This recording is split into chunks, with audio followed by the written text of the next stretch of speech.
انا لله و انا الیه راجعون. ملګرو، څرنګه چې تاسو ته پته ده چې مولانا خانزیبي هم شهید کړو. د پښتنو چې کوم د حق خبره کوله، د پښتون د وسایلو خبره کوله، نو هغه انسان هم شهید کړو او د دنیا نه لاړو، نور به ژوندی نه وي، نه به غږ وي. لکه څرنګه چې تاسو ته پته ده چې مولانا خانزیب د باجوړ سره تعلق ساتو او په 13 جولای باندې چې هغې کم د امن پاڅون اجلاس و، د هغې دپاره یې منډې ترلې وهلې او اجلاسونه یې کول،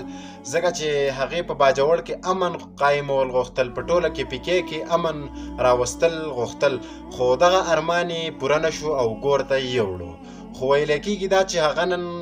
شهید کړی شوی دی او باقاعده موږ هغه ویډیوګانې هم وکړي، تحقیقات چې شهید کړی شوی دی په کم ګاډي کې چې و، په هغې باندې چې فایرنګ شوی دی، د هغه سره کم چې نور ملګري، 2 ملګري چې کوم وو هغه ورسره هم شهیدان شوي دي، او 3 چې کوم وو نو هغه زخمیان شوي دي او هسپتال ته یې وړلې منتقل کړي دي. نو تر څو پورې به زمونږ د داسې خلکو پته نه لګي چې زمونږ اتلان، زمونږ د کار خلک به شهیدان کوي او د هغو به هېڅ پته نه لګي. والله زه خو پې پویه نه شوم چې دا څه حساب دی او څه لوبه روانه ده د پښتون سره، ځکه چې پښتون ته صرف چل ول دی، نور خو په پنجاب کې هېڅ هم ونه شو،